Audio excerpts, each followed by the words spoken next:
Okay, watch this. Hold the power button. The hinge automatically opens for your smartphone. Put your smartphone in it.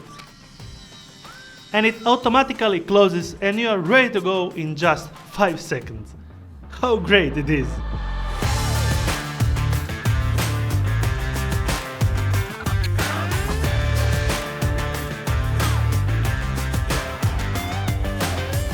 Today we are taking a look into the new MOZA Mini MX2. What kind of gimmick MOZA implemented in the new MOZA Mini MX2? Well, it's actually kind of simple. There is a motor inside this phone clamp that actually opens and closes it.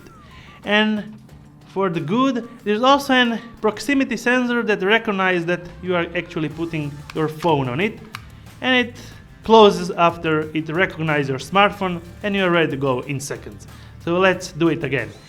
Holding up the smartphone power key from the gimbal and just actually putting your smartphone on will make your life kind of simpler. This helps you to do this one thing much easier than the competitors. I know from DJI and Xeon that they have implemented a ring locking design, so you actually hold up the ring on your smartphone every time and then you lock it up on the roll motor.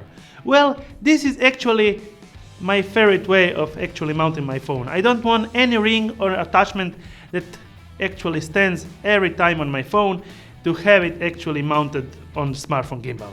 This is just easier and simpler. As per the rest, it seems like a regular MOZA Mini MX design from the past year generation.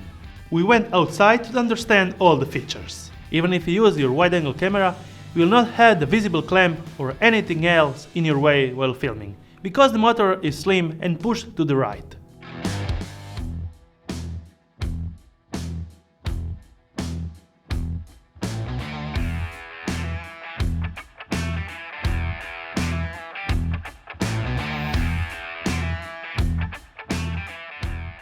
All the 3 motors can be also locked in place for a safer carry. And you get a holding pouch too. Just like in the older model, you get a really sturdy, not so mini tripod when compared to the actual size of the gimbal, and I find it one of the most stable when comparing it to other brands. We have a simple button layout, joystick in the middle, zoom or function button, power button, record button, and on the side there is the USB-C charging port.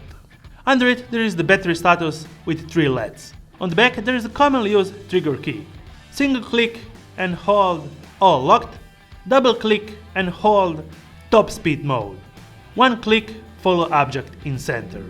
Just like in any gimbal, you get a dedicated app to control various functions of this gimbal. It's called the MOZA Genie app and it offers the advanced features and options while shooting. Photo, time-lapse mode, slow motion, gesture mode with gestures, tracking. They have inserted the Pro mode version where you can select manually your shutter speed, white balance, ISO and lens used while filming if your smartphone have multiple lenses to choose. Sadly, I wasn't able to get any more than 30 frames per second or less in the Pro mode. You are fixed at 4K 30p. Well, with other apps you are actually able to film in 4K 25 or actually all the resolution that your smartphone supports with Filmic Pro or apps like that. This is actually locked at 30p in Full HD or 4K every time. Anyways, I like to mostly use the gimbals with a dedicated Filmic Pro app or basically using the original camera app and filming with it, as nowadays the phone has some pro features and photo features built in it already. And yes, if you want to use the advanced tracking features or gesture recognitions, well, you should use the app. Let's go straight on what I think about this upgraded Mini MX smartphone gimbal. They upgraded the whole experience with a motorized phone clamp and also with the sensor built in to recognize your smartphone. And the overall stability and actual app goes with it. The battery is stated to last up to 24 hours with just 1 charge. Well, I didn't use it for 24 hours straight, so yes, I just have charged it once and it's still having the full power even after a couple of hours of shooting. So yes, it could last up to 24 hours. It's a fairly good gimbal and I would consider it when going for a smartphone gimbal. If you have any questions, feel free to comment down below, I will be happy to answer them all. Until my next one, thumbs up if you liked it, subscribe with the bearing icon to get notified every time I make a new video, and see you on my next one.